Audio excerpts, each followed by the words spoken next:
Não, tivemos uma reunião muito participada e com um debate político muito intenso sobre vários assuntos que preenchem a agenda política e que preenchem também a agenda parlamentar e sobre, enfim, a questão que estava subjacente à pergunta, o que gostaria de vos transmitir é que, neste momento, o Governo ainda não apresentou a legislação relativamente à descida da taxa social única, mas são já conhecidas, pelos vistos, intenções dos partidos que suportam o Governo no Parlamento, nomeadamente o PCP e o Bloco de Esquerda, em suscitar uma eventual apreciação parlamentar dessa matéria na Assembleia da República. Ora, nós discutimos o assunto e decidimos que, se isso acontecer, nós não acompanharemos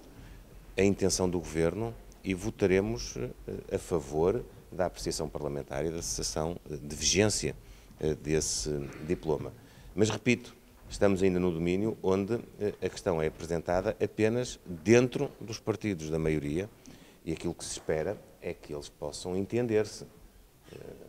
Nós não concordamos com a estratégia de promover a subida do salário mínimo nacional à custa da taxa social única. Isso aconteceu, efetivamente, em 2014, excepcionalmente, porque tinha aplicação apenas para um ano e porque os parceiros sociais em sede de concertação social acertaram que futuramente outros fatores, nomeadamente a taxa de inflação, nomeadamente a produtividade, estariam na base da sustentação do aumento do salário mínimo nacional. Nunca sustentámos nem defendemos que, por sistema, todos os anos este aumento fosse suportado com a descida da taxa social única e, portanto, mantemos aqui uma coerência relativamente àquilo que foi sempre o nosso pensamento e, do ponto de vista político, é também necessário dizer-se que o PST não funciona aqui como bombeiro de serviço da geringonça que suporta o Governo. Ela tem que se bastar a si própria, como aliás foi prometido desde o início pelo Primeiro-Ministro e pelos líderes partidários do PCP e do Bloco de Esquerda. É bom, portanto, que o país não tenha que enfrentar uma discussão destas e que os partidos que suportam o Governo se entendam e não andem permanentemente a desfocar o debate político para este tipo de questões. Queria também dizer-vos que, relativamente às notícias que têm vindo a público a propósito do processo do novo banco, mais uma vez assistimos a um processo que, em primeiro lugar, configura um desrespeito total do Governo pelo Parlamento. Tal como já tem sucedido e sucedeu durante todo o ano de 2016 relativamente à Caixa Geral de Depósitos, a informação que chega à Assembleia da República chega apenas e só pelo trabalho dos órgãos de comunicação social, por notícias que só podem ter na sua origem o Governo e os seus agentes, mas não há, de facto, nenhum tipo de informação relativamente àquilo que é o andamento do processo e relativamente àquilo que são as opções que o Governo tenciona tomar. E continuamos, de resto, a assistir a uma estratégia de confusão total. Há poucos dias o Ministro das Finanças veio defender que o banco devia ser vendido, quando o mesmo Ministro das Finanças, há alguns meses atrás, assinou com a possibilidade da nacionalização e até mesmo da liquidação do banco.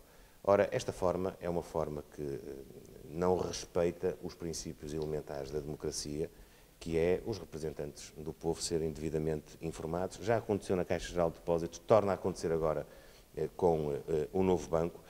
O Ministro das Finanças tem plantado a confusão no sistema financeiro para depois se queixar da própria confusão que ele criou.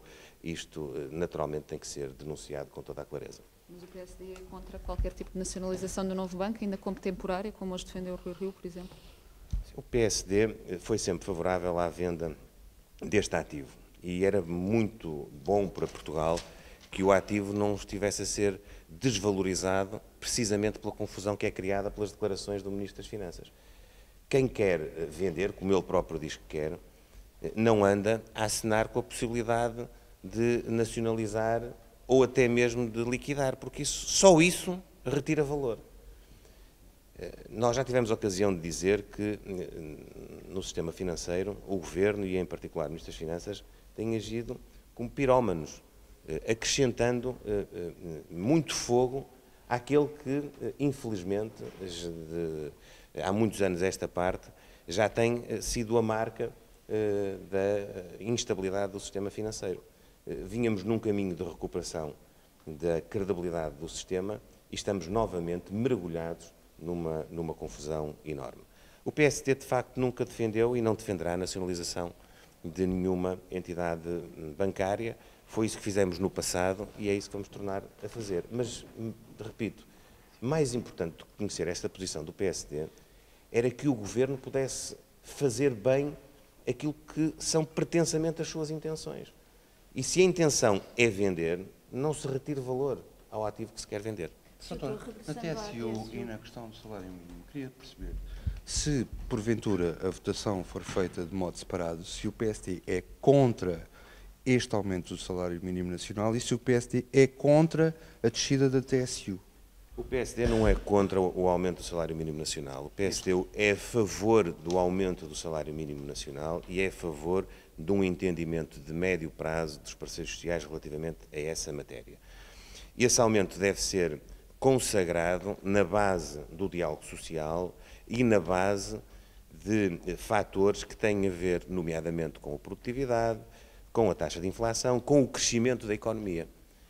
Nós não podemos estar a simular um aumento do salário mínimo alicerçado em medidas que são extraordinárias e que são, além do mais, desfasadas daquilo que está subjacente ao aumento do salário mínimo. A taxa social única e o sistema de segurança social não podem estar dependentes, nem pode o sistema de segurança social ser fragilizado com base no aumento do salário mínimo nacional.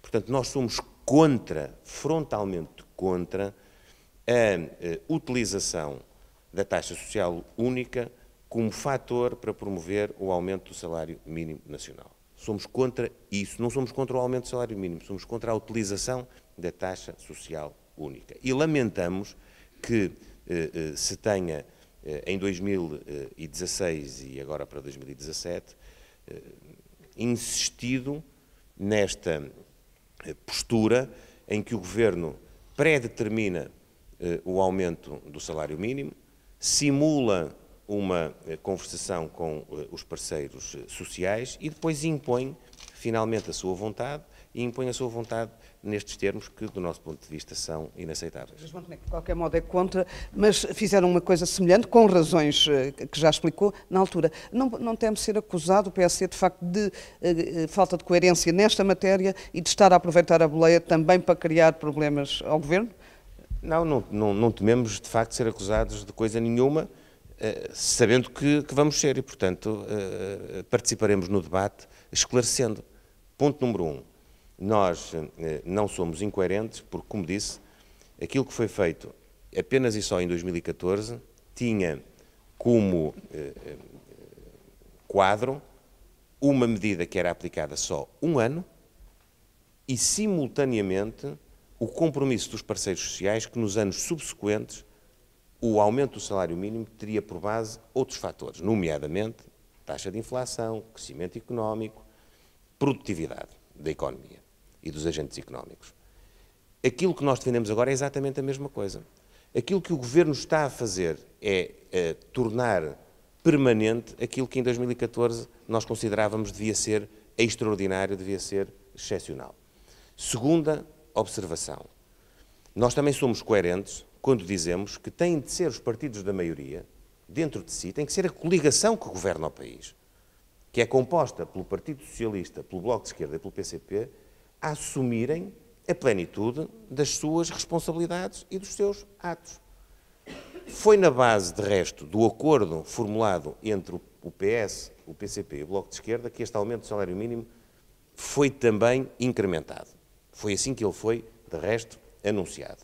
Ora, terão de ser os partidos a entender-se. O que não pode acontecer é haver aqui uma postura em que os partidos se entendem relativamente ao objetivo e depois querem uma muleta de alguém que não tem essa responsabilidade. E, portanto, eu digo isto ainda antes de haver um processo no Parlamento. Mas a haver um processo no Parlamento, que fique desde já claro que terá de ser a coligação de esquerda a tomar uma posição, porque nós não vamos fazer aqui de muleta do Governo, dando ao Governo o apoio que ele não consegue naqueles que lhe prometeram e naqueles que firmaram com ele esse mesmo acordo. Doutor, mas na altura da negociação do salário mínimo, do aumento do salário mínimo, o PSD criticou o Governo por não estar a levar essa discussão à concertação social e que a concertação social estava a ser desautorizada. Não é isso que vai acontecer agora, trazendo essa discussão para o Parlamento? Uma coisa que já foi decidida em concertação. Repare, não é problemão do PSD que a concertação social deixa as portas da concertação e entra nas portas do Parlamento. O PSD não está a propor nenhuma alteração a nenhum acordo de concertação social. Mas o que o PSD está a dizer, o que o PSD está a dizer é que se os partidos que suportam o Governo, veja bem, eles próprios suscitarem a questão, nós tomaremos com total liberdade a nossa posição sobre a matéria. E deixe-me também dizer-lhe uma outra coisa. Nós acompanhamos a negociação em sede, e respeitamos a negociação em sede de concertação social. Acompanhamos, nomeadamente, a posição conjunta que vários parceiros exteriorizaram. O resultado final não respeitou aquilo que foram os princípios que esses parceiros sociais enunciaram. Mas nós, apesar de respeitarmos isso, não quer dizer que tenhamos um acordo total com aquilo que foi o desfecho dessa negociação. E nós temos total liberdade, seja para poder comentar as posições dos partidos políticos, seja dos parceiros sociais, que isso fique muito claro. Não dependemos de ninguém para emitir a nossa posição. Muito obrigado.